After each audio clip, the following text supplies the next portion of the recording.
હાઈવેના ફૂટ overbridge સાથે heavy truck અથડાતા બ્રિજમાં structure ભાગે વળાંક પડતા નુકસાન. પ્રોજેક્ટ મેનેજરે ટ્રક ચાલક વિરુદ્ધ હેવી લોડ સાથે હંકાર્યું. ₹4 નુકસાન અંગે ફરિયાદ નોંધાવી.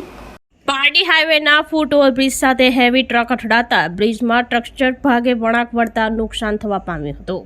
નવસારીથી ભિલાડ સુધીના નેશનલ હાઈવે નંબર 48 ઉપર RS એન્ટરપ્રાઇઝ તરફથી ફૂટ ઓવરબ્રિજનું નિર્માણ કાર્ય ચાલી રહ્યું છે. કંપનીના પ્રોજેક્ટ મેનેજર તરીકે યોગ્ય નંદારાવ નાગરાજી ગુલ્લીપલ્લી રહેવાસી ધરમપુરે પારડી પોલીસ મથકે આ અંગે ફરિયાદ નોંધાવી હતી.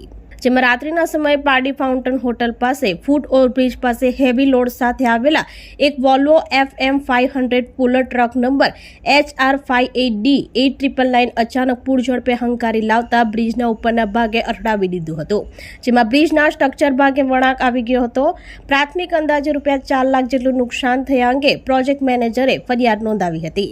અત્રે ઉલ્લેખનીય છે કે બ્રિજની ઊંચાઈ સરકારના ધોરણ મુજબ 5.5 મીટર રાખવામાં આવી છે. છતાં વોલ્વો ડ્રાઈવર વધારે હાઈટ લોડ થઈ ફરતો હતો અને તેના ગફલતભર્યા વલણને કારણે નુકસાન થયું હોવાનું ફરિયાદમાં જણાવ્યું હતું. જોકે આ ફૂટ ઓવરબ્રિજનો પ્રોજેક્ટ આવનારા દિવસોમાં ભાગ્યે જ કોઈ રાહદારી ઉપયોગ કરશે એવું લોકોમાં ચર્ચાએ જોર પકડ્યું છે.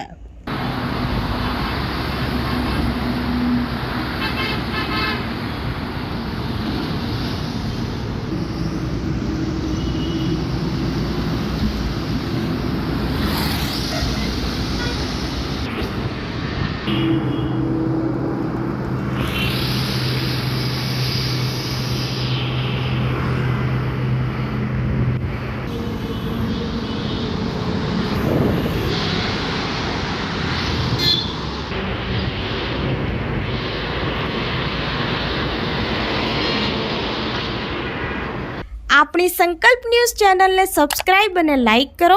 બેલ આઇકન દબાવો જેથી આવનાર ન્યૂઝ અપડેટ્સની નોટિફિકેશન આપના મોબાઈલ પર સૌથી પહેલા પહોંચે.